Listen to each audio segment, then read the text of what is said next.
celdas de zángano infectadas, tienen un refuerzo realizan un refuerzo en el operculado para que la cría no nazca, entonces logran que muera dentro de la celda junto con la varroa. Bueno, son distintos mecanismos que tiene el Apis cerana que en Apis mellifera están subdesarrollados. Para iniciar un nuevo ciclo de reproducción, la hembra debe permanecer entre 4 y 5 días en fase forética sobre la abeja que emergió, y luego puede volver a iniciar el ciclo reproductivo. Bien, Varroa presenta distintas adaptaciones que le permiten un desarrollo poblacional eficaz dentro de las colonias. Selecciona el hospedador de acuerdo con la edad, en el quinto estadio larval, por ejemplo, que ingresa, y la función de las abejas, obreras o zánganos. Parasitan preferentemente abejas nodrizas de mediana edad, en estadio de adulto, porque las acercan a las crías y pecoreadoras, y de ahí se inicia la distribución de la enfermedad, a través de la deriva, el pillaje, la enjambrazón. Bien, Varroa presenta tasas de infectación entre 5 y 9 veces mayor en celdas de zángano, comparadas con las celdas de obreras. Esto quiere decir que a la hora de elegir entre obreras y zángano en el momento de la reproducción, van a elegir preferentemente zánganos. Principalmente porque la diferencia en el tiempo y la duración del periodo operculado permite aumentar la efectividad reproductiva, además de cuestiones que tienen que ver con las feromonas que emiten las crías, y por los cuales se ve atraído Varroa hacia el tipo de cría. Bien, factores que afectan la dinámica poblacional de Varroa destructor.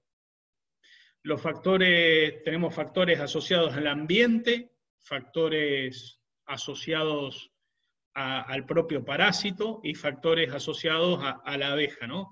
Los factores asociados al ambiente, la temperatura, podemos decir que la temperatura y humedad limitan el crecimiento de la población del ácaro en forma directa, mientras que la disponibilidad de polen y el flujo de néctar lo hacen indirectamente, regulando la disponibilidad de celdas para su reproducción. Bien, básicamente podemos decir acá que la temperatura y humedad van a incidir en el comportamiento de la colonia, en los ciclos de cría, en conjunto directamente para el desarrollo del parásito, y indirectamente la disponibilidad y el flujo la disponibilidad de polen y el flujo de néctar lo hacen indirectamente en la misma situación. O sea, si hay disponibilidad de polen y flujo de néctar, la abeja va a empezar con los ciclos de cría, acompañada de la temperatura y humedad.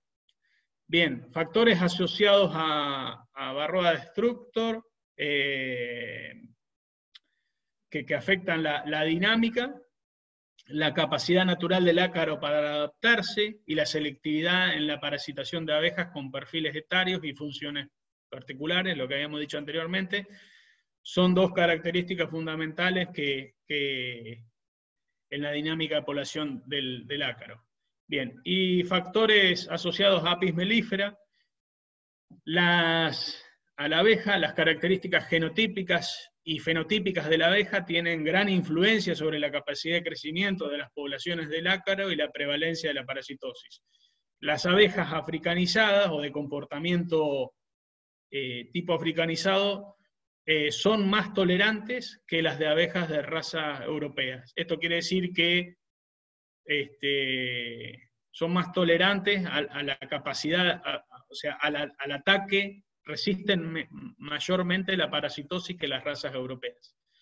Estas características que le confiere el genotipo son la producción de celdas de menor tamaño, la reducción de la tasa reproductiva de varroa en celdas de obreras y la capacidad de las abejas para defenderse, mediante el comportamiento higiénico y el grooming. Las abejas de genotipo africanizado tienen más desarrollado el comportamiento higiénico y el comportamiento de grooming, por ahí están más subdesarrollados en razas europeas, y esto permite una mayor tolerancia ante mayores niveles de infectación. La disponibilidad de cría y el periodo de duración de cría operculada. Tengan en cuenta que habíamos visto que abejas de tipo africanizado, de genotipo africanizado, el ciclo de cría dura menos. Hasta un día menos puede llegar a durar. Entonces, si a los 21 días nacía 1,6 obreras maduras, 1,6 ácaros maduros para la reproducción, en 20 días lo más probable es que van a nacer un porcentaje menor de ácaros por celda. O sea, va a acompañar a la varroa madre un porcentaje menor a 1,6 de lo que de hijas aptas para la reproducción. Bien. Hablando un poco de varroa y virus. Porque varroa es un gran agente transmisor también de virus. En 1963 se aislaron e identificaron los primeros 2 virus de las abejas, el virus de la parálisis aguda de las abejas, en el cual varroa colabora con la diseminación, el virus de la parálisis crónica de las abejas, y 18 virus fueron identificados. El virus de las alas deformadas, que varroa también colabora, el virus de la cría saxiforme, que es la cría ensacada, se denominaría, el virus de las celdas reales negras, que está relacionado a nosema, el virus de Cachemir, el virus de la parálisis israelí de las abejas, relacionado a nosema y al síndrome del colapso de colmenas, y el virus iridiscente de invertebrados. Bien, ¿qué información tenemos de los virus en nuestro país? Bien, que tenemos el de alas deformadas, el de parálisis crónica de las abejas, el virus de cría ensacada, el virus de las celdas reales negras, y el virus de la parálisis israelí de las abejas. Bien. Estos virus fueron identificados en 174 colmenas de 23 apiarios en las principales zonas productoras del país. Dentro de los apiarios donde se detectó al menos un virus, no todas las colmenas estaban infectadas, algunos datos. En algunos apiarios donde había varios virus, no todas las abejas estaban infectadas, y en algunas había más de un virus presente. Algunas de los datos que se descubrieron en estos trabajos. Bien. Acción patógena de varroa. Bien, la acción patógena es el expolio de la hemolinfa, de los cuerpos grasos, de las reservas que tiene la abeja, es la succión en cría, sobre todo larval, de los cuerpos grasos, y a través de la succión de la hemolinfa, que trae efectos deformantes, reducción de peso, reducción de la vida media de las obreras, alteraciones en el comportamiento, efectos sobre los zánganos, transmisión de agentes larvales. El Varroa es un vector de diferentes enfermedades, como pueden ser los virus, algunos de los virus que le mencioné anteriormente, como el loque americana, el cual va a explicar Rodrigo más adelante, que es una bacteria, Paenibacillus larvae. Y otra acción que trae es el despoblamiento progresivo y la consecuente muerte de las colmenas en el tiempo. Bien, algunas fotos de cómo, si ustedes pueden ver, aquí con el cursor se lo señalo, una abeja con las alas deformadas, casi sin alas, no tuvo desarrollo. Esta abeja también, se ve, fíjense que tiene un mal desarrollo. Bien, ustedes imagínense como la abeja es un parásito, es como es un parásito que, como si fuera en un perro una garrapata, pero de tamaños mucho más considerables. Para que ustedes hagan una analogía. Y bueno, al ser tan corto el ciclo de vida de la abeja, las consecuencias, tanto en cría como en foresia, son terribles, porque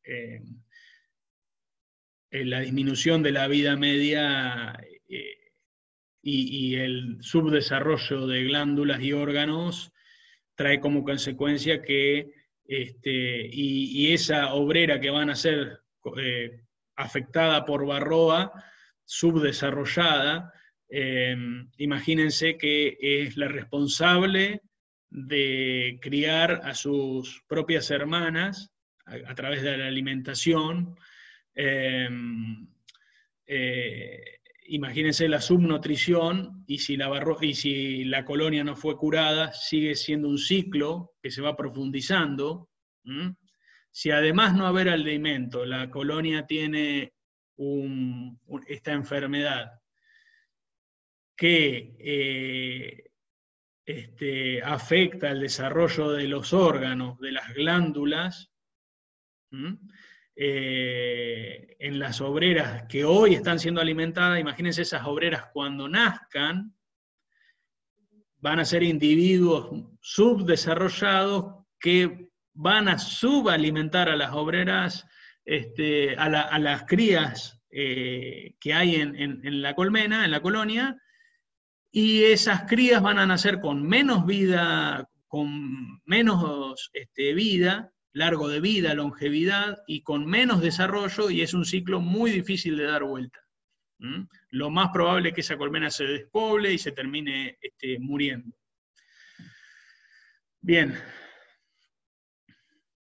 Habrán escuchado a algunos nombrar el síndrome del desorden de la colonia colapsada, o bien, se cree que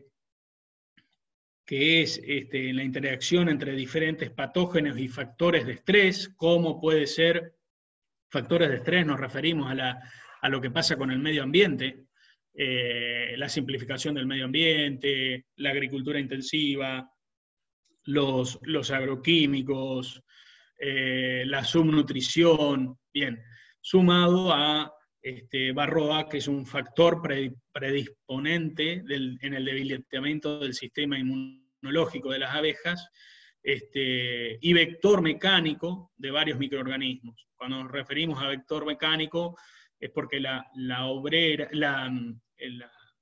Varroa tiene la capacidad de romper la cutícula de la abeja, de la abeja en estadio adulto, y o sea, al romper la cutícula crea una herida donde pueden entrar otros microorganismos patógenos. Bien, nosotros hasta ahora hablamos de Varroa, del ciclo de vida de Varroa, del ciclo biológico, de los factores que predisponen el desarrollo o no del ácaro, la acción patógena, y vamos a empezar a hablar de los tratamientos, ¿no? Como el control. Bien, el control se hace a través de productos acaricidas, y vamos a hacer un poquito de historia de estos productos acaricidas.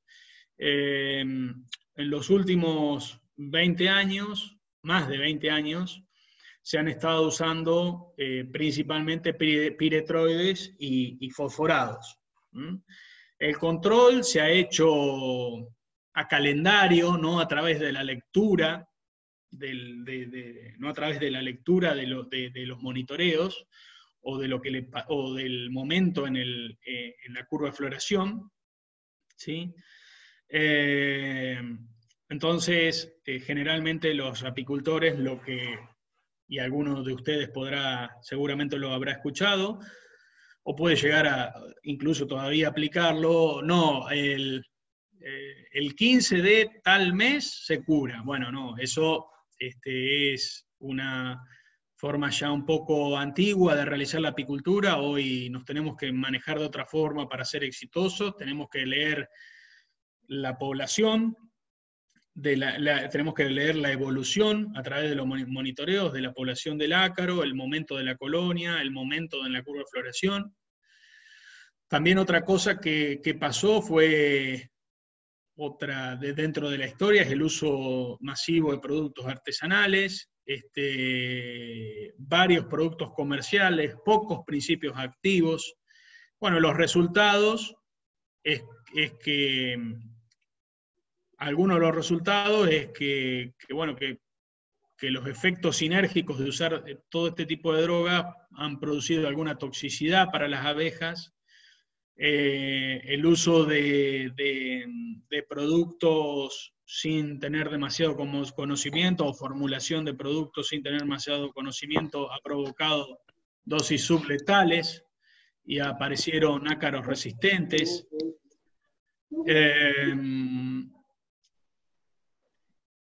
Y bueno, para que ustedes tengan en cuenta, toda la cera que se encuentra en contacto con los acaricidas se recicla. Por acá te escuchan, ¿no? Hola, ¿pueden apagar el micrófono? A lo que se ve, de que se callen un poco ahí.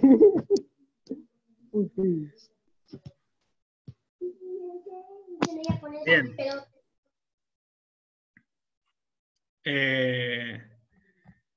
Como les decía, toda la cera que se encuentra en contacto con los acaricidas se recicla y puede resultar después en panales melarios que contaminan por contacto la miel. Tengan en cuenta que la cera absorbe todas las moléculas, es como una esponja, y después esa cera, a través de una práctica que es el recambio de cuadros, nosotros recuperamos esa cera para obtener láminas de cera estampada que vamos a volver a usar, y si esa cera está muy contaminada, después puede contaminar, hay altas probabilidades de que contamine los productos de la colmena. Esa cera, así que es una cadena que se va dando, en la cual si nosotros usamos los mismos principios activos, usamos un uso masivo de productos que por ahí no conocemos, nos pueden llegar a traer varios problemas. Las dos principales es resistencia por parte de Varroa, y otro es la contaminación de los productos, como puede ser la miel. Bien, se usan dos tipos de acaricidas para tratar Varroa. Unos son los de síntesis y otros que algunos lo denominan los fuertes. La otra estrategia es el uso de acaricidas orgánicos. generalmente hay una estrategia conjunta en el uso de acaricidas de síntesis y de moléculas orgánicas. Entre los de síntesis podemos encontrar Cumafos, fluvomalinato y flumetrina. Cumafos ya hoy no se está utilizando. En cera se almacenan, no se degradan y aumenta la concentración con el tiempo. En miel pueden persistir hasta 9 meses. Fíjense la larga persistencia del acaricida en miel. Y en cera no se degradan, por lo cual el acaricida permanece constantemente en el producto. Esto, a medida que se va concentrando, después va a empezar a liberar y puede llegar a traer contaminación como resistencia en los ácaros. También vamos a tener, también tenemos otra molécula de síntesis como es el amitraz, que es mucho más volátil, en cera tiene una rápida degradación, y en miel también. Bien. Hay veces que fallan los tratamientos. Puede ser por problemas en la elaboración del producto, por técnicas inadecuadas en la aplicación, técnicas la forma, el momento, por una alta carga parasitaria inicial, por el historial de acaricidas. Por ejemplo, hubo momentos en que solo se trataba con un solo principio activo. Entonces, eso trajo que a medida que pasara el tiempo, se generara resistencia de ácaros. Bien, las altas tasas de reinfectación, que podían llegar a estar en la falla de tratamientos, y que generalmente todo esto nos trae como consecuencia la resistencia. Para eso se necesitan de bioensayos. Bien, ¿cómo se desarrolla la resistencia? La resistencia, supongamos que tenemos una población determinada, imagínense que esos son varroas, las S y las R son varroas, donde dentro de esa población hay organismos que son susceptibles y hay organismos que son resistentes. Cuando nosotros aplicamos el plaguicida, en este caso sería el acaricida, lo que ejercemos es una presión de selección. En esa presión de selección van a quedar siempre, ningún tratamiento es al 100%, siempre van a quedar algunos individuos. Estos individuos, algunos van a quedar susceptibles por distintas, algunos van a seguir siendo susceptibles porque en ese momento la aplicación del acaricida no llegó, y no estuvieron expuestos, entonces perduran en la colmena, y hay otros que estuvieron expuestos pero que son resistentes y sobrevivieron. Se baja la carga, pero siguen estando. Lo que se provoca después es una reproducción de los sobrevivientes, o sea, va a haber, de nuevo, se van a reproducir los susceptibles y los resistentes, y vamos a tratar, se genera otra aplicación del acaricida, y hay otra presión de selección, con lo cual hay una disminución. Supongamos que aplicamos 2 veces el mismo producto. Entonces hay otra presión de selección, donde van a quedar cada vez más resistentes y menos susceptibles, ¿sí? Se van a ir desarrollando cada vez más resistentes. Imagínense que en varroa, que una hembra resistente genera hijos resistentes, no es que hay una fecundación entre genes y los factores genéticos se diluyen, sino que se fortalecen. Entonces, lo que pasa es que cada vez más va a haber organismos resistentes, y lo que va a pasar es que vamos a terminar creando, por más organismos resistentes que susceptibles y no vamos a tener opciones de tratamiento. ¿Qué es lo que ha ido pasando a través del tiempo? Se han usado diferentes tipos de drogas en reiterados tratamientos, siempre el mismo tratamiento con la misma droga, y lo que ha pasado es que se han ido generando resistencia, las drogas han dejado de funcionar. Bueno, eso es un poco responsabilidad nuestra, del sector, de las estrategias que usa para el tratamiento. Bien. Sobre todo en lo que es síntesis. Podemos también controlar la varrosis a través de utilización de acaricidas de molécula orgánica. Podemos ser a través del timol. El timol está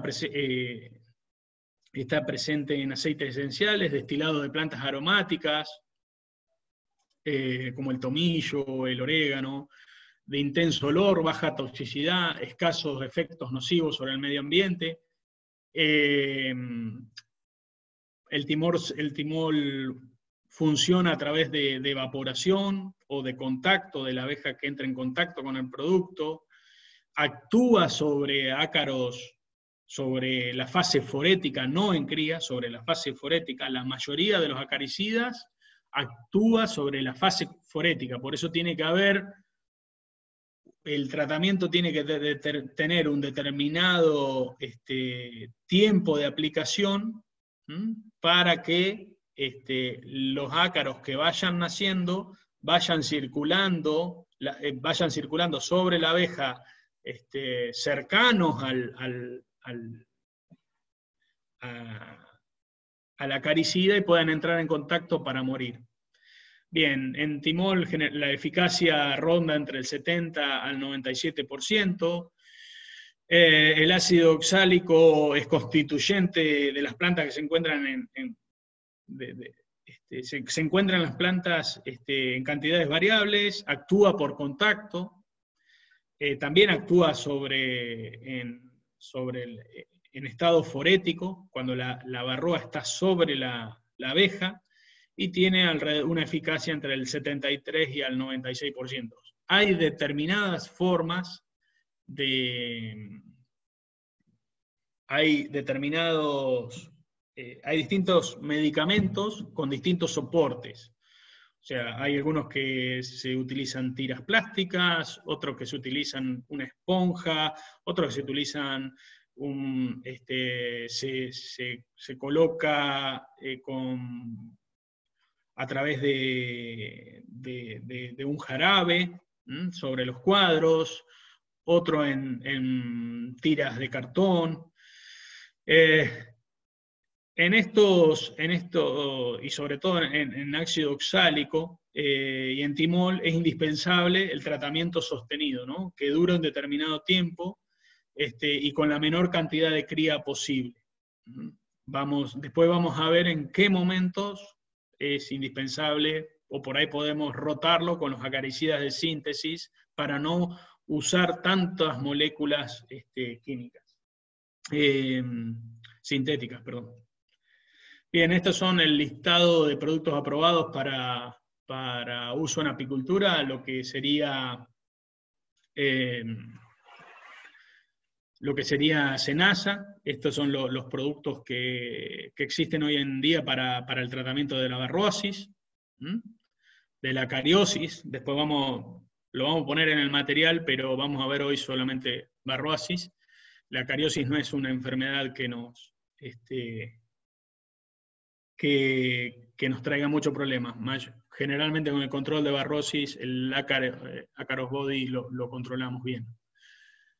Bien, la estrategia actual de varroa ronda sobre la rotación de acaricidas, evitar la quimioresistencia. Esto quiere decir usar reiteradas veces la misma molécula sintética. El aumento en la utilización de acaricidas orgánicos, tratar en mayor medida de ir utilizando mayor cantidad de acaricidas orgánicos para darle descanso, por así decirlo, a las moléculas de síntesis, que son las que nos sirven que son los tratamientos más eficientes, ¿sí? Para que sigan siendo eficientes.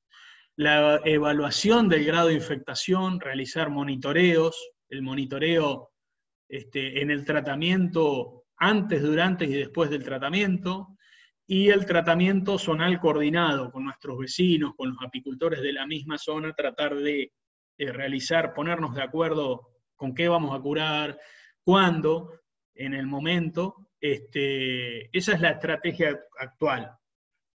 Bien. Me quedó copiada esta.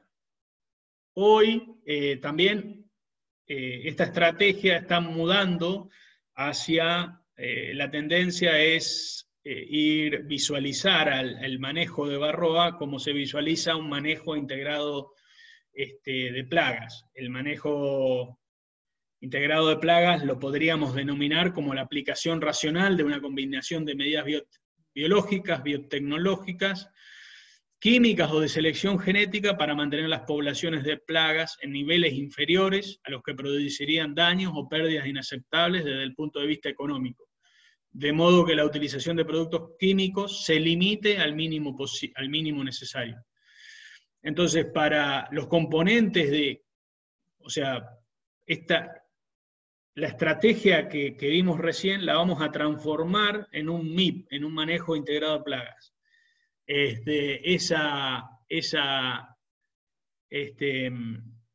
Los componentes de un manejo integrado de plagas son tener conocimiento muy bien de la biología y ecología de la plaga, realizar monitoreos para evaluar la evolución de la población, determinar el umbral a partir del cual se provoca los niveles de daños económicos. Nivel de daño económico no solo es menor cantidad de producto obtenido, sino cuando ya le empieza a hacer daño a nuestra unidad económica, que es la colmena, el apiario, y los distintos tratamientos compatibles, adecuados, que pueden ser combinados armónicamente, que son los biológicos, biotecnológicos, físicos, mecánicos, químicos. Bien, entonces, si nosotros tenemos como estrategia de control, tomamos como la estrategia de control de varroasis a través del manejo integrado de la varroasis, vamos a tener que tener algunas pautas en cuenta para reducir la mortandad, evitar los procesos de resistencia, reducir la contaminación de producto de la colmena y hacer más eficiente el sistema de producción.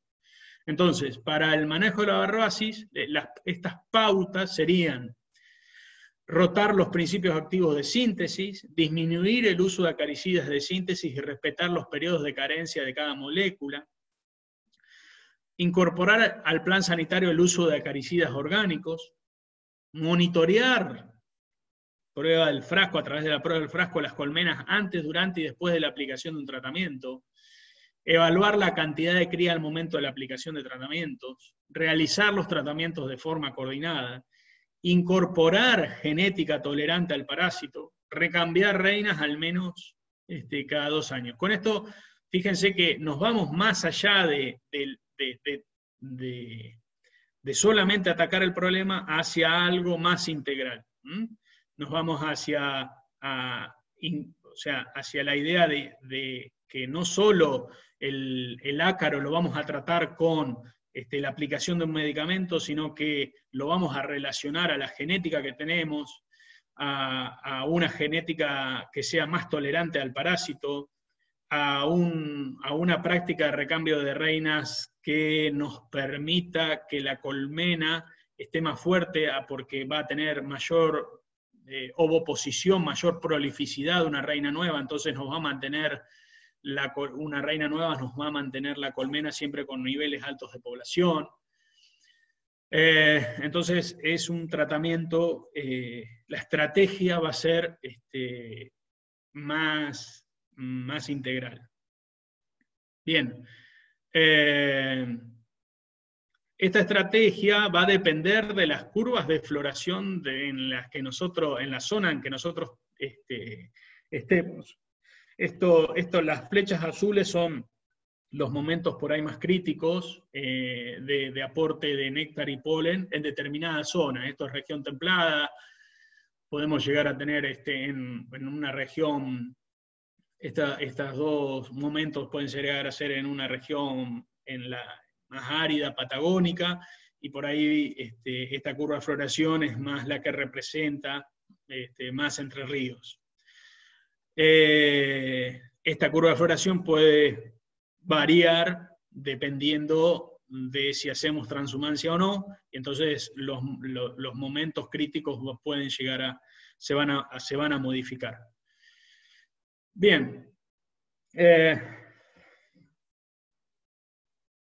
Como veíamos de las pautas que teníamos para esta estrategia, uno de los primeros puntos era la rotación de los principios activos. La rotación de los principios activos lo que evita es la aparición de ácaros resistentes a los medicamentos. Por eso debemos ir eligiendo distintas drogas a la hora de realizar un tratamiento. El diagnóstico lo vamos a hacer a través de la prueba del frasco, la cual consiste en tomar aproximadamente 300 abejas de 3 cuadros con cría abierta, o en su efecto cerrada, y contabilizar el número de varroas y abejas. Este muestreo lo llevamos a cabo previo, durante y posterior a la aplicación de un acaricida. Bien, lo voy a pasar rápido porque toda esta información va a estar en la clase, y porque si no, no vamos a llegar a dar todo. Es imprescindible realizar los conteos de ácaro previamente, como decía, durante y después, y hacer una interpretación correcta del resultado. Para eso se sugiere consultar con el técnico para lograr tomar una decisión lo más adecuada. Bien.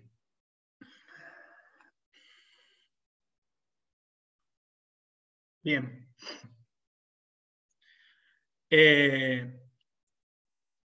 Si nosotros,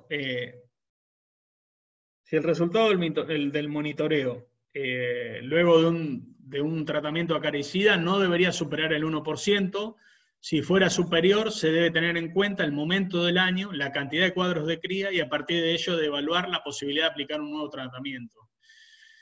Siempre los resultados deben vincularse a la presencia de cría en las colonias y la posibilidad de que esa cantidad de crías aumente o disminuya. Y con ello, si hay presencia de cría, y estamos en una época donde se va a seguir generando cría, quiere decir que va a haber un crecimiento de la población de varroa y vamos a tener que realizar otro tratamiento para bajar el umbral por debajo de 1. Acá se da un ejemplo. Si en el mes de octubre en cualquier zona del país se obtiene un resultado del 2%, implica una alerta porque el nido de cría está en plena expansión y las posibilidades de que la población de ácaros se incremente es muy grande. Si en cambio se obtiene el mismo resultado en el mes de julio, cuando la cantidad de cría disponible es muy poca y por lo tanto es remota la posibilidad de que los ácaros se reproduzcan, el resultado del 2 no es tan alarmante. Ahora, en junio vamos a tener que volver a revisar en agosto. Sabemos que venimos como arrastrando una carga del 2%, seguramente esa carga del 2% en junio vamos a tener que resolverla a partir del inicio de la primavera, la salida del invierno. Bien, lo que le decía anteriormente, los tratamientos coordinados, para lograr y mantener con éxito el control de la parasitosis en su apiario, deberá evitar la reinfectación a través de los apiarios cercanos. Sabemos que la abeja vuela, por ahí si hay colmenas abandonadas las pilla, por eso tratemos de que ponernos en contacto con los productores vecinos para poder realizar tratamientos zonales, ¿sí? Todas estas pautas van a estar se van a realizar dentro de la curva de floración, de la curva poblacional de abejas que nosotros tengamos, que va a ir en relación a la curva de oferta floral, ¿sí? Entonces nos va a permitir estimar la evolución de la población de parásitos. Si nosotros sabemos que tenemos una determinada carga al inicio de la temporada, sabemos que puede llegar a ser un problema a corto, mediano o largo plazo. Entonces tiene que haber un monitoreo de la población constante, de la población del ácaro constante. Ese monitoreo lo vamos a hacer a través de la prueba del frasco, que lo vimos arriba. Después le vamos a pasar cómo se hace bien un muestreo con la prueba del frasco. Hay otra forma de monitorear varroa, pero para esta instancia, y la que ustedes, la más fácil, es la prueba del frasco. El análisis de la curva también nos va a permitir decidir la época apropiada para la aplicación de tratamientos terapéuticos y el producto adecuado según su periodo de carencia. Bien, yo puse, acá realicé las flechas rojas son los momentos críticos de néctar, de aportes de néctar y polen en esta curva de floración. Hice un ejemplo. Las amarillas son los posibles monitoreos y las flechas amarillas y las flechas verdes posibles tratamientos sanitarios de varroa destructor. Nosotros, las flechas con amarillas, pero con el contorno en negro, las puse como monitoreos más obligatorios. Vamos a tener un monitoreo en agosto, a la salida de la invernada, a ver qué carga parasitaria tengamos. En caso de que decidamos hacer, escuchen bien, un tratamiento a la salida de la invernada, lo más recomendable es hacer, mientras esté transcurriendo el tratamiento, hacer otro monitoreo a ver si está haciendo efecto o no el acaricida, y otro monitoreo al final del tratamiento, ¿sí? Por eso después vamos a hacer un monitoreo saliendo de la primera curva de floración, que va a coincidir con la curva poblacional, la mayor cantidad de curva poblacional. Ahí nos va a indicar qué cantidad de ácaros nos va a indicar el nivel de infectación, ¿sí? Entonces vamos a decidir para adelante si hacemos una aplicación. No quiere decir que, esto lo quiero dejar bien en claro, las tres flechas verdes no son obligatorias de realización de tratamiento. La obligatoria es la de final de temporada. Las otras dos es dependiendo del nivel de infectación que tengamos,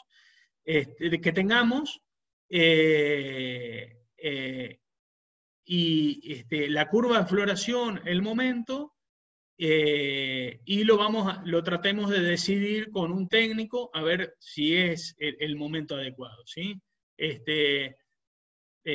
Pero yo les recomiendo que 5 o 6 veces a lo largo de la curva de floración, que en este caso tiene 2 picos y un bache, ustedes realicen monitoreos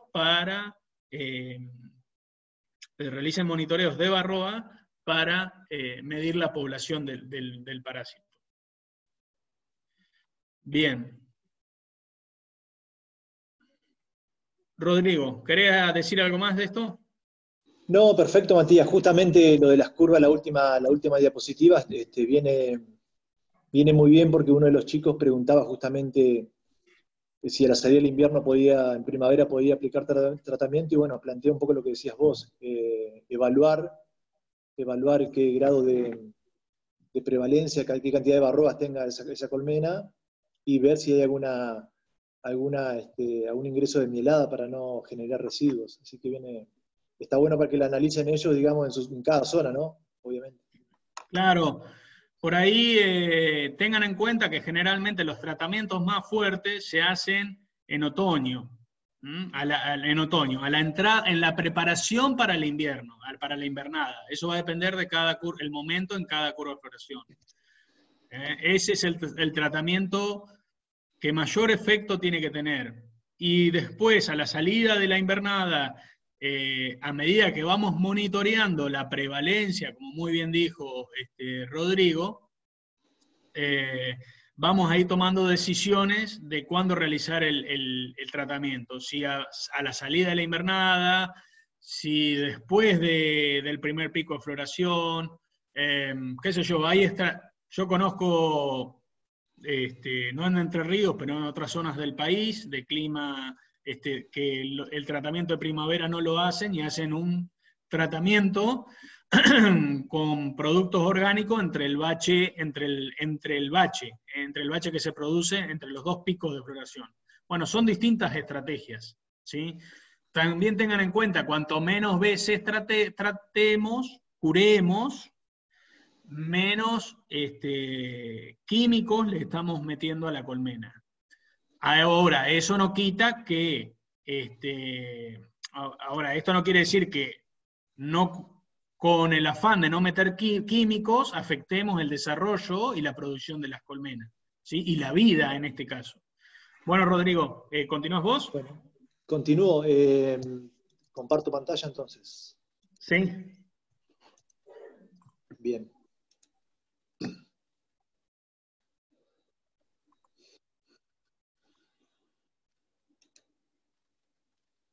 Bueno, ahí se ve perfecto, ¿no?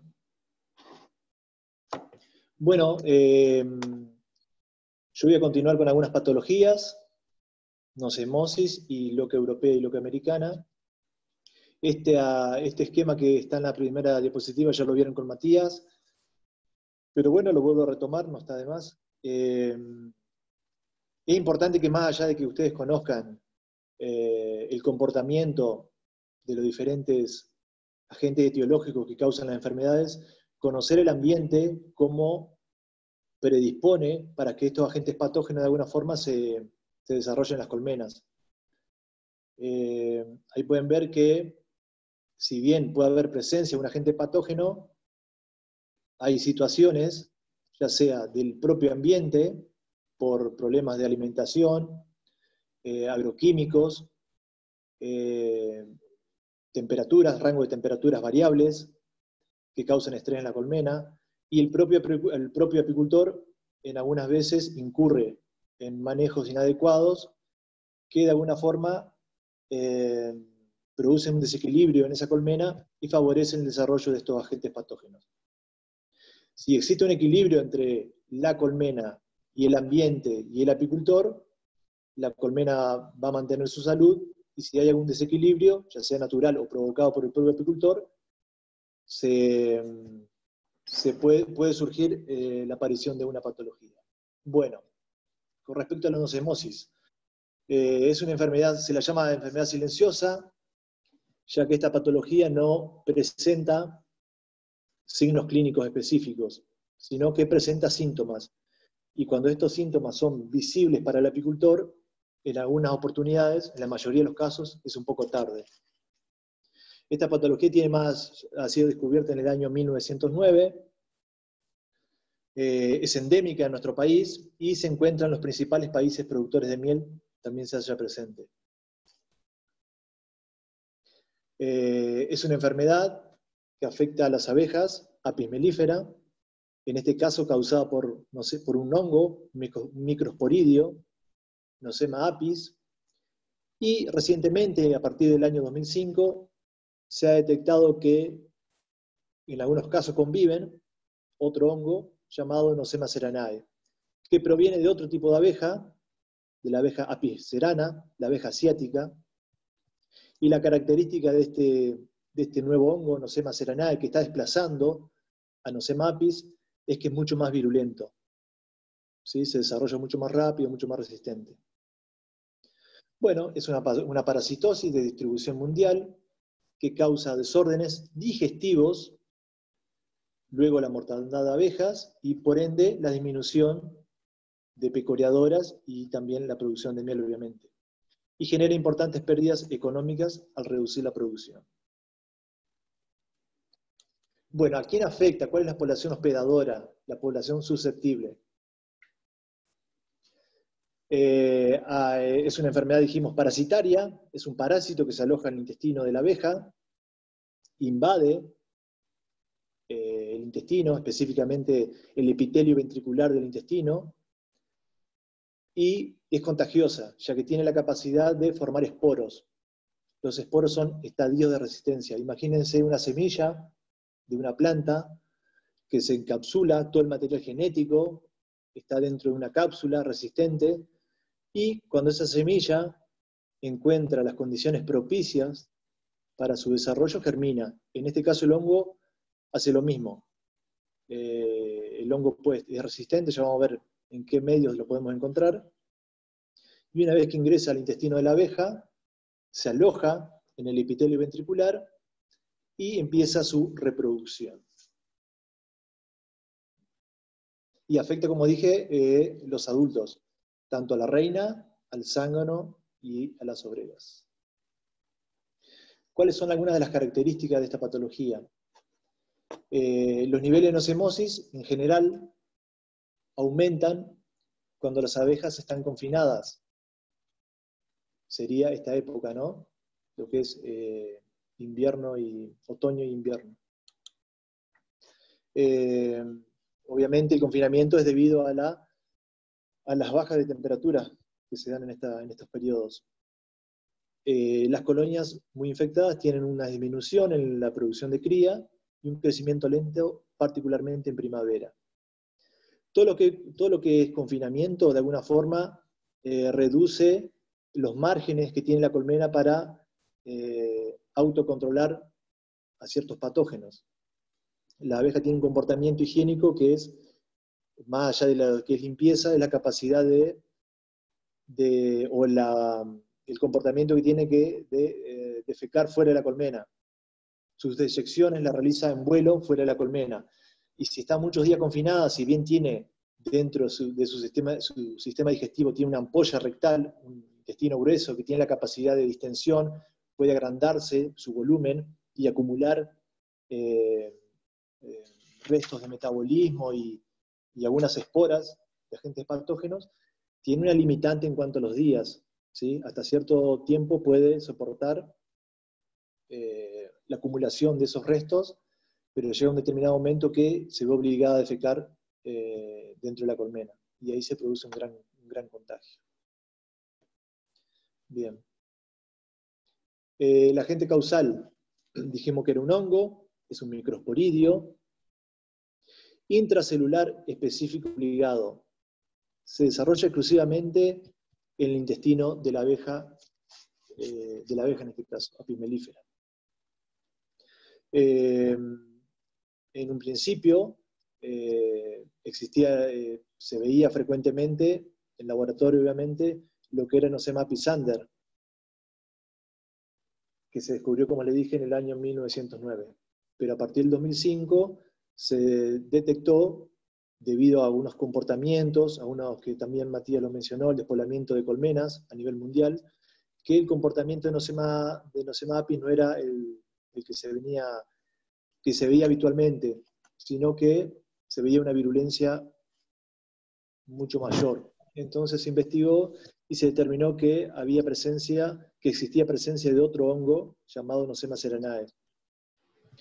Es mucho más virulento, como les dije, y tiene la capacidad para infectar y dañar las colonias. Su ciclo es más rápido que el de Nosema pisander. Bien. Bueno, estos parásitos, como les dije, tienen formas esporulares, que es la capacidad de resistencia que tiene frente a diferentes medios, y que se denominan esporos. Miden de 3,5 micras de ancho a 6 micras de largo. Para que ustedes se den una idea, una micra es la milésima parte de un milímetro. Son muy, muy pequeñitos. La única forma de verlo, obviamente, es con microscopio. Estos esporos constituyen la forma infectante de la nocemosis, y poseen una membrana gruesa que lo hacen muy resistente. En el agua congelada pueden sobrevivir un año, en la miel 3 meses, y en abejas muertas aproximadamente 20 días.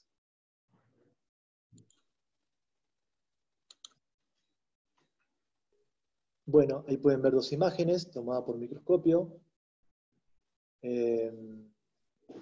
A la izquierda tienen los esporos, los pueden ver, los pueden comparar con la forma, no el tamaño, como un granito de arroz. Y a la derecha pueden ver el mismo esporo en estado vegetativo. El esporo, el hongo en estado de esporo tiene un filamento polar arrollado, lo mantiene arrollado en su interior, y cuando encuentra las condiciones propicias para multiplicarse, se produce el despliegue de ese filamento polar, con el cual puede penetrar las células del epitelio ventricular. Bien, para entender un poquito dónde se desarrolla esta patología, vamos a dar brevemente y muy rápido lo que es la anatomía interna. El sistema digestivo de la abeja comienza en la boca, luego continúa en un tubo que atraviesa la cabeza de la abeja, que se denomina faringe. Ese tubo continúa por todo el tórax de la abeja, la parte se llama esófago, luego se ensancha y conforma lo que es el buche melario, donde las abejas acopian el néctar para luego transformar en miel. Luego, al final, en la parte posterior del buche melario, se halla la válvula proventricular, que de alguna forma regula el pasaje de alimentos y también es una barrera para ciertos agentes patógenos, bacterias, hongos. También filtra algo, cumple la función de filtrar esas patologías. Y luego sigue el ventrículo. Ahí en el ventrículo o estómago verdadero de la abeja es donde el hongo encuentra las condiciones propicias para su desarrollo y parasitan el epitelio ventricular. Luego del ventrículo continúa el intestino delgado, la ampolla rectal o intestino grueso. ¿Cómo es la patogenia, el desarrollo de esta patología? La infección ocurre en las células epiteliales del ventrículo de abejas adultas, luego de que los esporos son ingeridos durante la alimentación o la limpieza de panales contaminados. Millones de nuevos esporos pueden ser aliados dentro del tracto digestivo de la abeja afectada pocas semanas después de la infección. Los esporos excretados con las heces se convierten en nuevas fuentes de infección de las colmenas. Estas células epiteliales producen una encargada de por qué la importancia, y después van a ver los síntomas y los daños que causa la enfermedad. Estas células epiteliales conforman lo que dije, el epitelio ventricular, que son las encargadas de producir enzimas proteolíticas. Estas enzimas proteolíticas son las que digieren y asimilan los granos de polen. ¿Sí? Por eso la importancia y la relevancia. Y cuando habla de millones de nuevos esporos, van a ver después van a ver algunos datos, que en una abeja se pueden encontrar 5 o 10 millones de esporos. ¿Sí? Bien. Bueno, ¿cómo es el ciclo biológico del parásito? La primera semana, una vez que fueron ingeridos por la abeja, en la primera semana se produce la infección total de la célula. La segunda semana se produce la infección total del epitelio ventricular. Y la tercera semana la invasión total cesa la digestión. O sea que la abeja se vuelve incapaz de digerir los granos de polen. Por eso van a ver que alguna sintomatología referida a esta patología es encontrar el intestino, el ventrículo de la abeja abultado, y cuando uno lo observa tiene una acumulación excesiva de polen que no ha podido ser digerido. La abeja, al verse dificultada de digerir los granos de polen, lo que hace es consumir, tratando de corregir esa situación. Y en la cuarta semana muere el individuo. Como pueden ver, una enfermedad bastante rápida. La temperatura óptima para su desarrollo son 25 grados centígrados, pero bueno, ahí abajo aclaramos que hasta en una colmena que no tiene cría hay 17 grados centígrados, ¿sí? O sea que ustedes por ahí dicen, bueno, ¿cómo puede ser que se desarrolle en otoño-invierno si las temperaturas son bajas, pero dentro de la colmena siempre hay rangos de temperatura elevados? Más aún si hay presencia de cría, ¿no? Bien. El desarrollo de esta patología, como les dije, el parásito se hospeda en el tracto digestivo de la abeja adulta, donde se multiplica y provoca lesiones que impiden a las abejas digerir el alimento y asimilar los nutrientes. Se encuentra latente durante todo el año, esperando que se desencadenen los factores predisponentes. Uno cuando analiza nosema, cuando frecuentemente pueden ver los gráficos, hay esporos de nocemosis en la abeja durante todo el año, en todo el país. Pero cuando hay factores predisponentes, como les dije, hacinamiento, las abejas no pueden salir afuera a hacer sus vuelos higiénicos, estrés, otras patologías, barrobosis, por ejemplo, y mal manejo del productor, desnutrición, hacen que o provocan que esta enfermedad multifactorial se desarrolle. Bueno, ahí pueden ver un gráfico, una imagen, un esquema de la reproducción de este parásito. Fíjense que la figura de arriba, la A, es un esporo con el filamento polar arrollado. Una vez que ingresa al estómago, libera ese filamento polar, penetra la célula, descarga su contenido, se produce la multiplicación, y esas células, por comportamiento natural, para descargar su contenido, revientan en el estómago de la abeja y se produce un nuevo contagio en la abeja propia y hacia afuera a partir de las heces. Una abeja contaminada, una abeja que está afectada por nocemosis, en un nivel alto, digamos, van a ver que es una abeja débil y por lo tanto generalmente se aloja en los cabezales de la colmena y defeca ahí arriba, y la abeja nodriza, en su afán de limpiar, se contagia y se reinicia el ciclo. Bueno, los daños que causa esta patología en la abeja es la destrucción progresiva de las células epiteliales, alterando el proceso normal de secreción de enzimas del intestino, por lo que no solo se ve afectada la digestión de los alimentos, sino también la absorción de las sustancias nutritivas productos de ello. En este caso, lo que se ve afectado son todo lo que son las glándulas hipofaringias, hay merma en la producción de jalea real, no pueden alimentar a la reina, no pueden alimentar a la cría. Las ovariolas de la reina, las ovariolas de la propia abeja, en los zánganos hay problemas también en el aparato reproductor, en los espermas, hay problemas en la producción de feromonas. Bueno, ¿cómo se produce el contagio de esta patología? Una abeja limpiadora encontró material fecal, encontró una abeja aplastada, por ahí nosotros mismos cuando revisamos las colmenas y aplastamos los techos, la abeja va a querer limpiar esa abeja que está contaminada. Ese esporo ingresa al buche melario, de ahí pasa al intestino, se produce la invasión de células epiteliales, se desarrollan y multiplican dentro de esa célula, se rompen las células epiteliales descargando su contenido en el estómago y la liberación de estos esporos. Y hay una irrifección en la propia abeja y hacia afuera, hacia la colmena, mediante las heces. Los síntomas que presenta esta enfermedad frecuentemente pasan inadvertida por el apicultor, ya que los síntomas no son evidentes, como en otras enfermedades. Y a su vez, estos síntomas se asemejan a otras patologías y trastornos de la abeja. Una abeja mal alimentada, una abeja que ha sido intoxicada, una abeja que ha sido afectada por algún virus, y hasta por la misma varroa también, puede llegar a confundirse con nocemosis. Por lo tanto, es muy difícil determinar a campo la presencia de esta patología.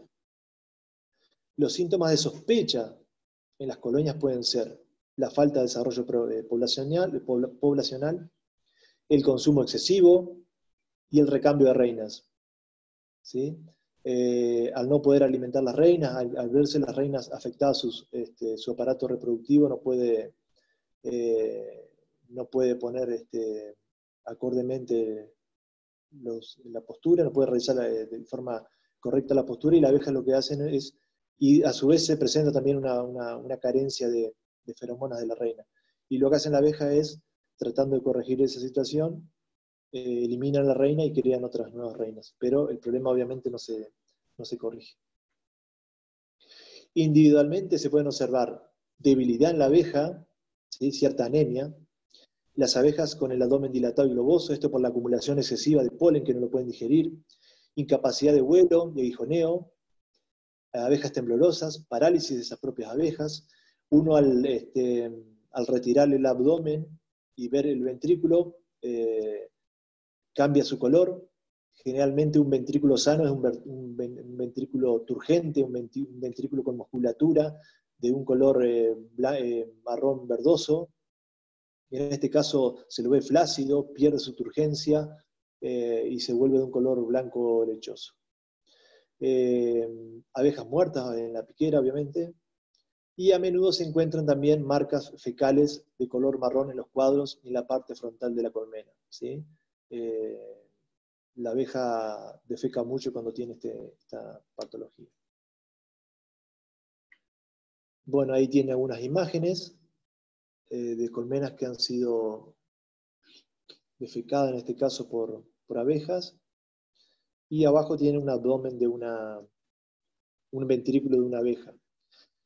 Obviamente, como les dije, son síntomas. De ahí a que uno pueda determinar la presencia de esta patología es difícil, digamos. Hay que ir sí o sí a un laboratorio, no hay otra forma.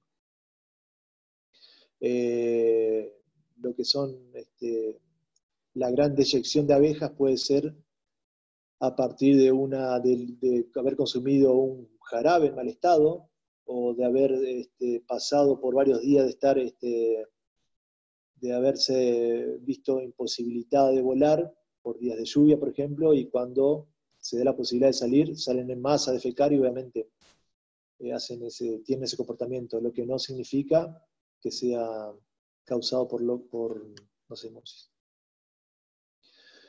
Bueno, la enfermedad no se manifiesta clínicamente. Ahí hay una diferencia que está bueno tocarlo, o mencionarlo, ¿no? Signos clínicos es una cosa y síntomas es otra, ¿no? El signo clínico es algo objetivo. Recién Matías habló de varroa. Un signo clínico de varroa es ver la varroa, por ejemplo, ¿sí? Ver abejas diminutas con alas deformes. Es un signo clínico de varroosis. Y síntomas son observaciones subjetivas.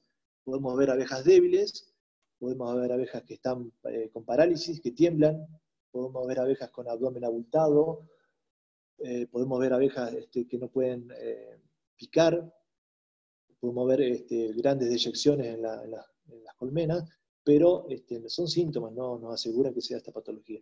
Por lo tanto, la única forma segura de determinar este diagnóstico es a partir de observación en el laboratorio. Bien, ¿cómo se produce la transmisión? Es de abeja a abeja, a partir de diferentes elementos como agua, trofalaxia, limpieza general de la colmena. Como les dije, también es importante a veces sobre todo en las épocas que esta enfermedad está latente, ¿no? O tiene sus picos, que son, como dijimos, noviembre.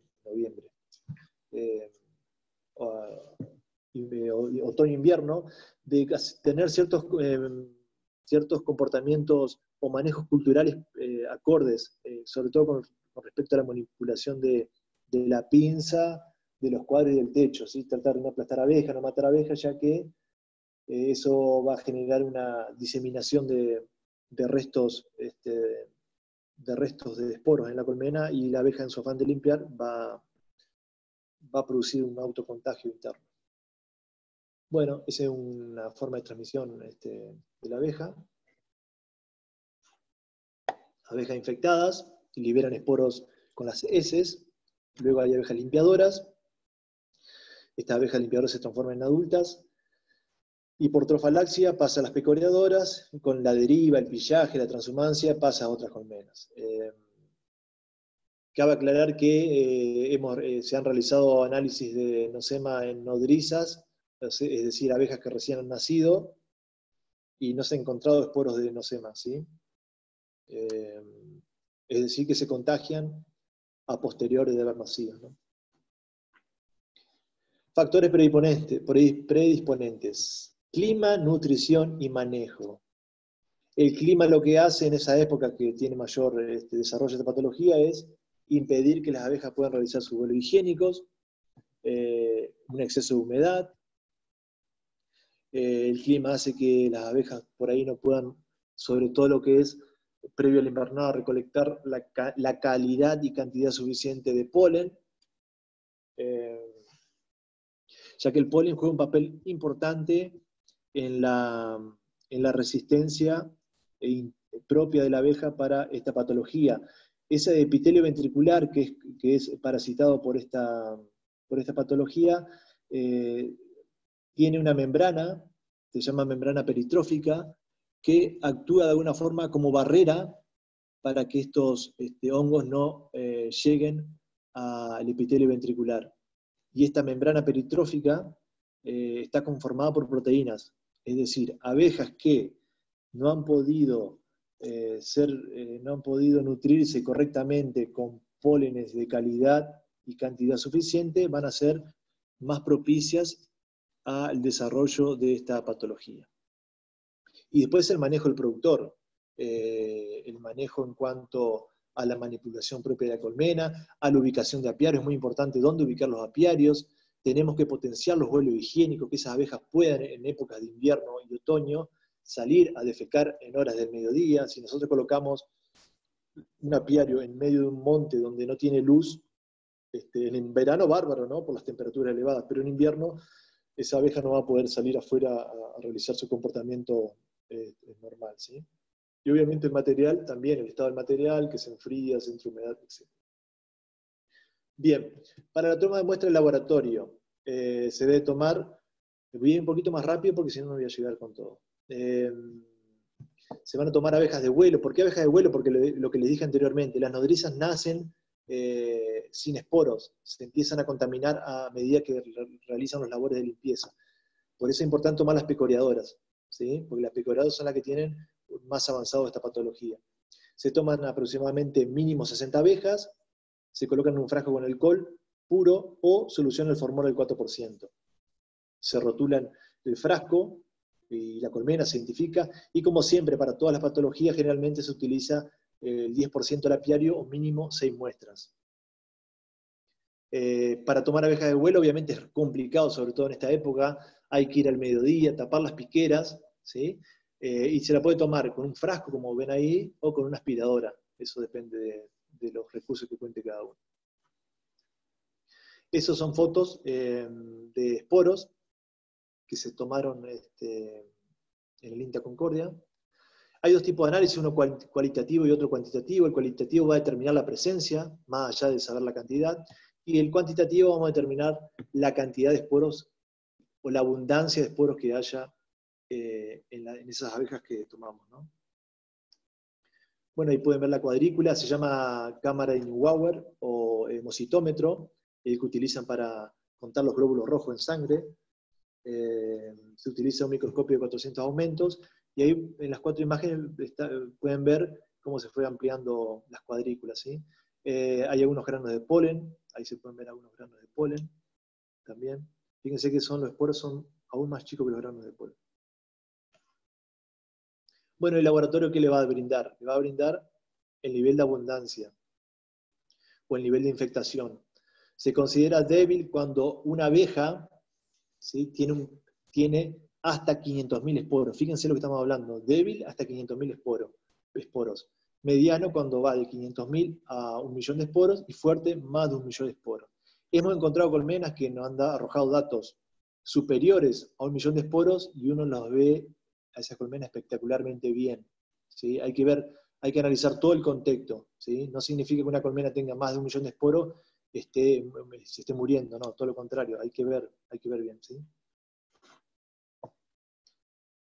Bueno, ahí pueden ver una curva esta curva se realizó en la localidad de Los Charrúas en el año 2010.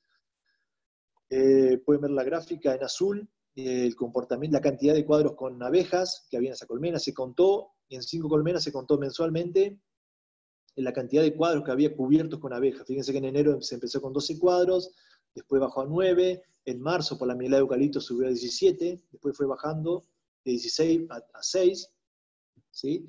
Y en primavera tuvo un repunte. Y en rojo pueden ver cómo el comportamiento de este esporo, ¿sí? Fíjense que en enero teníamos 179.000 esporos promedio, y el pico máximo lo tuvo en junio, 5 millones, más de 5 millones de esporos. Eso obviamente está, o sea, de esta manera podemos comprobar o podemos tener en cuenta lo que dice la bibliografía, que este esporo, esta patología se desarrolla en otoño e invierno, cuando las condiciones son favorables para su desarrollo, ¿sí? Lo que es el confinamiento, la falta de vuelo higiénico, etcétera, etcétera. Bien. Y esta curva también es una curva del mismo año en la ciudad de Chajarí. También acá el pico no se dio en junio, sino se dio en julio. Y acá hubo 5 millones de esporos. También, la correlación es media la misma, ¿sí? Siempre se da en esta época, digamos. Pero bueno, ahí está bueno para que uno pueda ver y tener en cuenta los manejos para prever que no se desarrolle tanto. Porque obviamente esos 5 millones, fíjense que luego descienden abruptamente, pero es por una merma considerable en la cantidad de abejas de la colonia. En primavera hay una mortandad de toda la abeja que pasó el invierno, que hizo un gran esfuerzo, que desarrolló los primeros ciclos de cría, muere naturalmente, pero si a su vez estas abejas tienen una carga elevada de nocemosis, esa mortandad se va a adelantar y de ahí en más que vamos a ver los lentos despegues primaverales. Bien, tratamiento y control. Es un producto, hay un solo producto que es la fumagilina, que primero que es importado, es un producto que tiene un alto valor y es compleja su aplicación, es muy variable en cuanto a los tratamientos, ¿sí? Hay que definir muy bien de qué forma se la puede aplicar, ¿sí? Esta fumagilina lo que hace es solamente eliminar el estado vegetativo del esporo. Si nosotros no corregimos los factores concausales de esta patología, no va a tener sentido que apliquemos un medicamento porque la colmena va a seguir igual, ¿sí? Si no potenciamos los vuelos higiénicos, si no tenemos una buena nutrición, si no tenemos una buena reina, si no controlamos varroa, no sirve, va a ser inútil aplicar un antibiótico, una fumagilina en este caso, para combatir la patología. Es un esquema de trabajo integral. Bien, inmunidad social, tiene el comportamiento higiénico, la abeja. Y en la individual, lo que decía hoy, la membrana peritrófica del intestino. Cuanto mayor nutrida esté la abeja, cuanto mayor proteínas tenga de calidad, mayor membrana peritrófica y por lo tanto mayor resistencia a esta patología. Acá en la zona de lo que es la zona noreste de Entre Ríos, que hay mucho eucalipto, que Matías mencionó en la clase anterior que tenía una deficiencia en algunos aminoácidos. Estos aminoácidos hacen que la proteína no sea de buena calidad y por lo tanto uno puede comparar analizando abejas de esta zona y abejas del centro de la provincia, que hay un monte nativo, mucho más diversa la floración, pueden ver que son muy superiores los niveles de abundancia de nocemosis en nuestra zona con la presencia de eucalipto. O sea que hay una correlatividad directa entre la nutrición, la calidad de proteínas y el desarrollo de esta patología. Bueno, como les dije, un antibiótico es un producto para combatir hongos, fungicida, en un solo laboratorio. Bien, se da con jarabe, generalmente. Bueno, la decisión para aplicar un tratamiento terapéutico dependerá del nivel de infectación y la época que nos encontremos, ¿sí? La idea es que ingresen al invierno al periodo de invernada con la menor cantidad de esporos para que no haya un desarrollo invernal de esta patología, ¿sí? Por ahí tratar la patología en primavera no tendría mucha utilidad. Bien.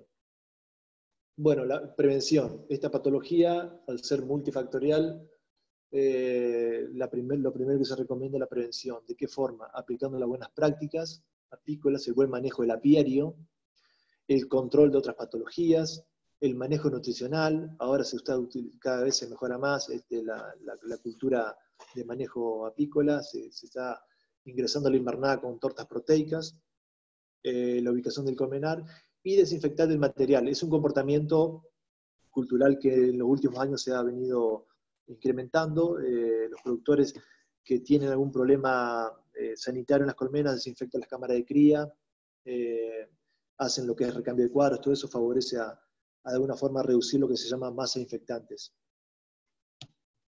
Los esporos de Nosema apis se inactivan con ácido acético glacial o a una temperatura de 60 grados centígrados durante 15 minutos. Acciones recomendadas: realizar la curva anual de esporulación de Nosema apis para conocer su comportamiento, registrar el desarrollo en periodos críticos de nocemosis a nivel regional, detectar los factores concausales de la nocemosis, evaluar la eficacia de los tratamientos realizados, generar un calendario de monitoreo, generar, aplicar y evaluar un primer plan de control. Bien, hasta ahí lo de nocemosis, enfermedad de la abeja adulta, ¿sí? Ahora pasamos a lo que es loca europea. Loca europea es una bacteria, se llama Melissococcus pluton-White. Es una bacteria que causa la muerte. Ahí pueden ver una imagen de un cuadro, se observa cría salteada. Causa la muerte de la larva en estado de larva, ¿sí? No de pupa, cría abierta. Van a encontrar cría que no ha sido perculada. Es una enfermedad estacional, generalmente aparece en primavera, por un desequilibrio que hay en el ambiente. Hay desequilibrio de temperaturas y de población. Hay mucho desarrollo de cría y pocas nodrizas, desequilibrio nodrizas-cría, y que de alguna forma desatienden a las crías, y por lo tanto esta patología encuentra su ambiente para desarrollarse. Dijimos, es una bacteria, Melissococcus pluton-White, y se la denomina benigna, ¿sí? No es tan dañina, no es tan virulenta como lo que es loca americana, ¿sí? No genera esporos esta loca europea, ¿sí? La única forma de contagio es cuando está viva, digamos, cuando está en estado vegetativo, ¿sí? Esa es la ventaja que tiene. La agente causal de loca europea es el que, a diferencia de la bacteria responsable de loca americana, no tiene capacidad de esporulación, ¿sí? Pero a su vez, al intervenir loca europea, aparecen otras bacterias que actúan colectivamente, Paenibacillus albei y Enterococcus fecalis. Los síntomas que van a ver en un cuadro: van a ver cría salteada. Acuérdense que la reina ponía en círculos concéntricos, del centro hacia afuera. No saltea celdas generalmente, una buena reina. Ustedes van a ver cría salteada. ¿Por qué? Porque las abejas detectaron que hay larvas con problemas sanitarios y por lo tanto realizan su comportamiento higiénico y limpian, las extraen de las celdas. Cría abierta, pocos opérculos hundidos y rotos, olor a podrido, larvas enroscadas sobre el fondo de la celda, retorcidas sobre las paredes laterales, gran irregularidad en esa cría, larvas muertas blancas y acuosas, ocasionalmente pegajosas.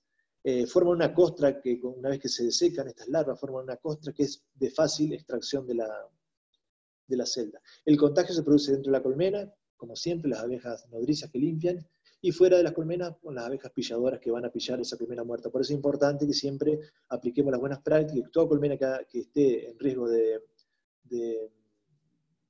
morirse, digamos, por alguna patología, retirarla y ponerla en cuarentena, o retirarla y aplicar una medida de profilaxis.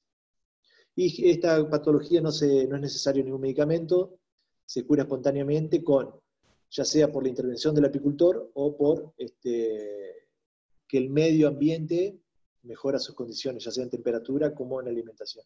Y ahí van a ver algunos cuadros típicos de loque europea, ¿sí? Fíjense que la imagen de arriba, la primera es una larva turgente, color blanco perlado, y después va cambiando su tonalidad y su posición irregular. Es un síntoma también específico de esta patología. Loque europea, el diagnóstico. Surgirá la sospecha de esta enfermedad cuando se observen cuadros con cría salteada, larvas redondas o estiradas muertas, por lo general antes del operculado. Acuérdense que es antes del operculado. El control mediante medidas de manejo apícolas puede estimularse el comportamiento de limpieza de las abejas y la selección de líneas genéticas sobre la base de esta característica. Hay abejas que tienen un comportamiento de resistencia mayor a esta patología. Cuando habla de comportamiento de limpieza, jarabe de azúcar, es muy bueno para estimular el comportamiento de limpieza interno.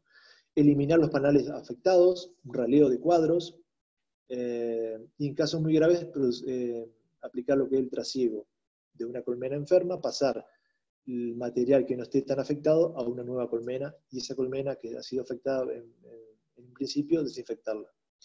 Se recomienda establecer medidas preventivas de manejo más que la utilización de los mismos. Bien, loque americana. No sé, Matías, ¿cómo estamos? 5 minutos, ¿trato de dar esto? ¿Cómo hacemos? Sí, tenemos 15 minutos más. O sea, bien. tomate 10, 15 minutos más tenemos de video. Perfecto. ¿Sí? Loque americana, parecida a la otra loque, es causada por una bacteria también, en este caso Panicobacillus larvae. A diferencia de loque europea, esta es la maligna, tiene la capacidad de producir esporos, que son estadio de resistencia. Estos esporos van a ver después que son altamente resistentes. Y en Argentina, en 1989, se dieron pérdidas importantes, ya que hubo un gran contagio por desconocimiento de la patología. El mismo productor fue el que de alguna forma contaminó sus apiarios, y con lo que es transhumancia de colmena, etcétera, etcétera, se distribuyó por toda la Argentina. Y al no saber cómo combatirla, se tuvieron que tomar medidas drásticas, digamos, con esas colmenas que estaban siendo afectadas. Hoy en día la realidad es algo totalmente distinto. En el caso que aparezca una colmena con loque americana, se aplican medidas de manejo y con resultados satisfactorios. Bueno, loque americana es una enfermedad bacteriana de las crías de las abejas que está producida por el Panicobacillus larvae. Es contagiosa por los esporos, ¿no? Se caracteriza por la producción de esporas, es endémica y distribución mundial. Esta patología es de declaración obligatoria ante SENASA, es de denuncia obligatoria, y a su vez esta patología de alguna forma genera barreras paralancerarias, barreras territoriales con otros países o regiones del mismo país, ¿no? En su momento hubo a nivel nacional algunas medidas en cuanto al movimiento de colmenas con sospecha de esta patología. Bien, el agente causal puede soportar altas temperaturas, la desecación, algunos desinfectantes químicos, y puede permanecer viable en el medio ambiente y el material apícola al menos durante 45 años. Por eso es muy contagioso, muy contagioso. Las esporas pueden inactivarse por medio de altas temperaturas, 140 grados, y presión o radiación gamma. A su vez, es difícil eliminarlo, ¿no? Después vamos a ver algunos métodos, pero el fuego directo es el más apropiado. ¿Cómo se produce la transmisión? Igual que las anteriores. En este caso, las abejas van y limpian, pillan, con la compra de material vivo, ya sea reinas, núcleos. Por eso es importante cuando uno adquiere material vivo, saber la procedencia, si son de criaderos, mucho mejor, criaderos certificados, ¿no?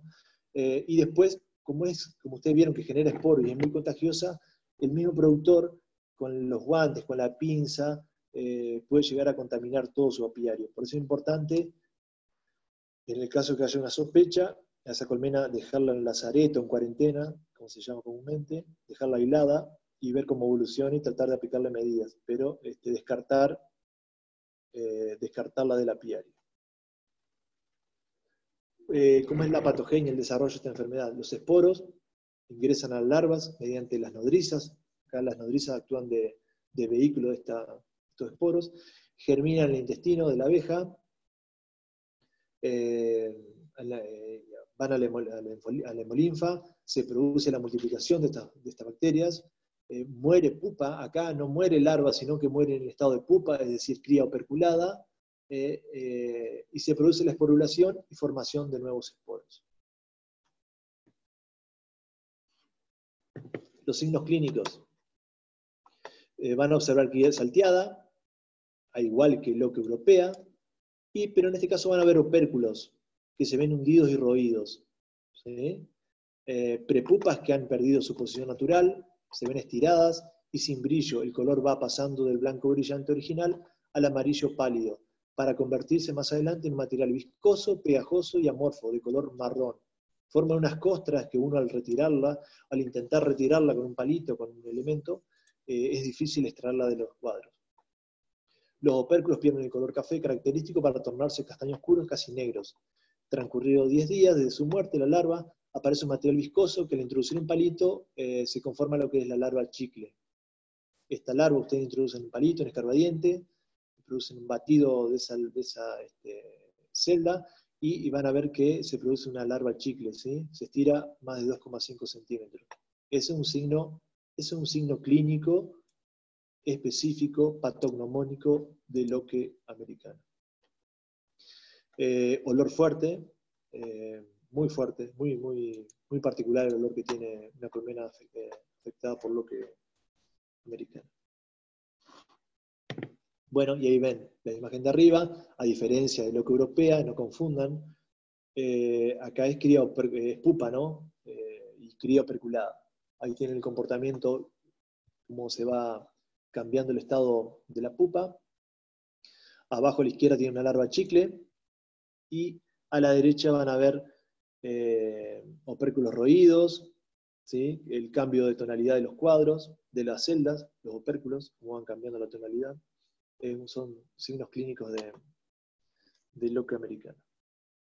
El diagnóstico clínico puede confirmarse mediante la observación de los cuadros cuando éstas presentan las características señaladas en los signos clínicos. ¿Sí? Larva chicle, opérculos roídos, hundidos, cambio de tonalidad, y un olor muy fuerte a podrido. ¿Sí? Tratamiento. Acá el tratamiento es complejo, pero eficiente. Acá tenemos que diferenciar lo que es material vivo y material inerte. La recuperación de material vivo hay que descartar todo lo que es cría, se puede hacer un trasiego, ¿sí? Se hace un raleo de cuadros, se utilizan los cuadros que menos signos tengan de la patología y se introduce en una nueva cámara de cría. Se descarta la miel, se pone en el alimentador y se suministra jarabe. Eso sería un trasiego, ¿sí? Lo mejor de todo es un paquete sanitario, que pueden ver la imagen del medio y la derecha, mediante un embudo, como los esporos se están reproduciendo en la cría. Si nosotros evitamos la manipulación de esta cría, vamos a lograr de alguna forma reducir considerablemente la diseminación de esta patología. Lo que se hace es tomar toda la abeja, se la introduce en un canasto, en un paquete, y se lo introduce en una colmena, con cuadros con cera nuevos, cera estampada, alimentación, y a ese canasto se le puede, bueno, antes se le podía dar, ahora no se le puede dar más, no se le da nada, iba a decir antibiótico, pero no, está prohibido. Así que se va a curar sola la colmena, ¿sí? Depende del método, la elección del método, si se justifica, depende de la cantidad de colmenas. No es lo mismo tener una colmena con loca americana que tener un apiario con más de un 50% afectado. ¿Con qué recursos contamos? Y si hay recurrencia, si uno al aplicar medidas para recuperar estas colmenas vuelven a reincidir, digamos, hay que ver si se justifica hacer todo ese trabajo, ¿sí? Bien. Eso con respecto al material vivo. Respecto al material inerte, fuego directo, flameado, soplete y flameado, quemar las partes del piso y las paredes de las salsas, hasta que se forme como un corcho, ¿no? corcho que penetre bastante la madera, chimenea o torre, o inmersión en parafina puede ser también, ¿sí? Pero generalmente se utiliza lo que es fuego directo. A veces la parafina, si no llega a esa temperatura, 140, 150 grados, lo que hacemos es encapsular los esporos y no los matamos. Bien. Bueno, después hay otros más complejos, lo que es autoclave o irradiación en algún centro atómico, pero bueno, no sería el caso, no está a nuestro alcance, digamos. Bueno, acá apareció un medicamento que hasta el año pasado, si no mal recuerdo, estaba autorizado, pero hoy en día la oxitetraciclina es un antibiótico para combatir loca americana, está prohibido, ya que no se ha demostrado que con prácticas de manejo acordes se puede tratar la patología, ¿sí? Y con los riesgos que acarreaba el oxi, ¿sí?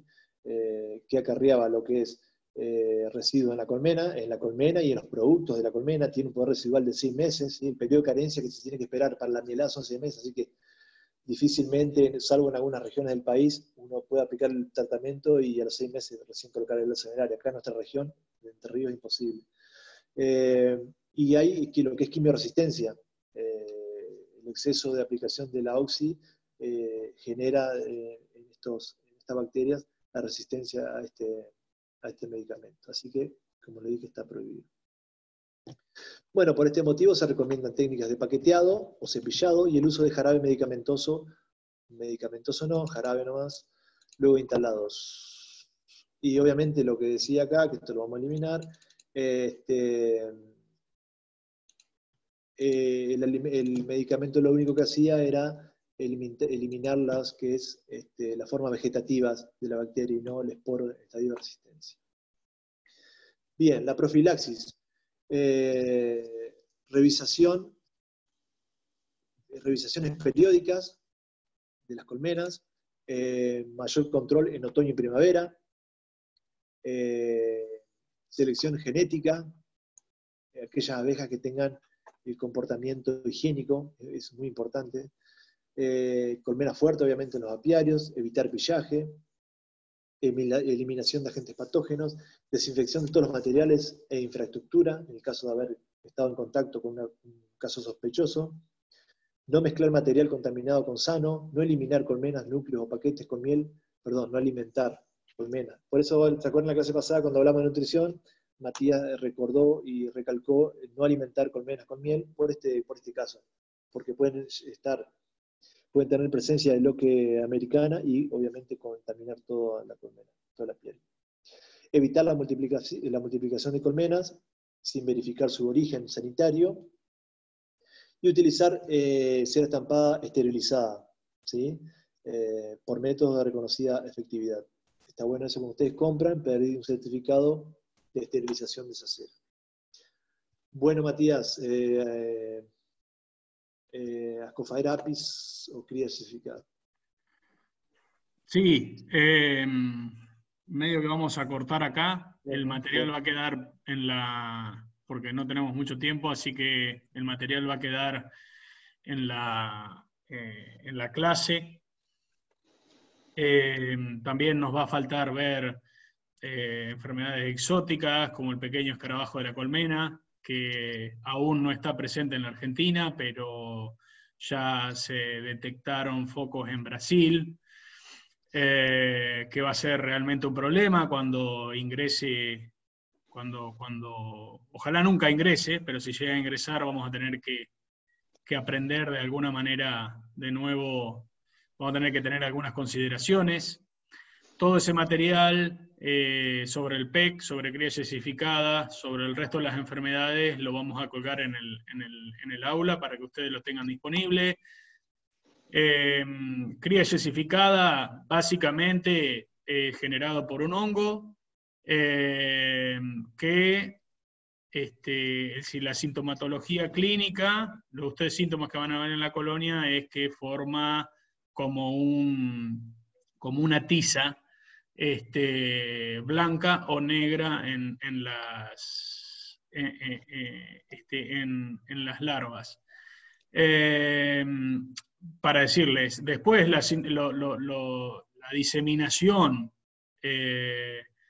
el contagio entre colmenas es muy parecido a lo que son las loques, y el manejo también, generalmente cría yesificada está asociada al enfriamiento de la cría. Entonces, a la falta de abejas dentro de la colonia, entonces hay que tener esos aspectos en cuenta, y las medidas profilácticas son las mismas: recambio de reina, con comportamiento higiénico, con buena prolificidad, recambio de cuadros, con esas, no es una enfermedad tan virulenta como loque americana, ni que traiga tantos problemas, pero la vamos a ver, es una enfermedad que la vamos a ver bastante seguido en las colmenas, pero si ustedes aprenden a manejar las colmenas bien, va a ser de poca incidencia. Así que bueno, dejamos el material, ahora lo vamos a colgar en un ratito de esta clase, y el resto de las enfermedades y va a quedar más material de esta charla que vimos. Hay más material dentro de la charla para que ustedes puedan profundizar. Así que bueno, no sé si querés sumar algo más, Rodrigo. No, perfecto, En la próxima clase vamos a ver cómo vinculamos la genética. La genética nos vamos a dedicar al recambio de reinas, a las multiplicaciones, a las características de la genética que tenemos que tener dentro de las colmenas, algo ya hemos ido mencionando. También cuando hablemos de eso vamos a hablar de las revisiones sanitarias que vamos a hacer, la categorización de colmenas, las épocas de las actividades dentro de la curva de floración. Y bueno, tal vez hagamos una clase extra para terminar de hablar de registros y de sacarse dudas. Así que bueno, por hoy estaríamos. ¿Sí? ¿Algo más, Rodrigo? No, de mi parte agradecerle a todos por la predisposición, y bueno, cualquier consulta. Sanidad es un tema muy, muy, muy amplio, pero bueno, consultas que quieran hacer después, vamos a recepcionar. Bueno, bárbaro. Desde ya gracias, gracias por la predisposición, y si algún tema no quedó claro, lo vamos aclarando, ¿sí? No hay problema. Perfecto. Hasta luego, gracias. Gracias, hasta luego.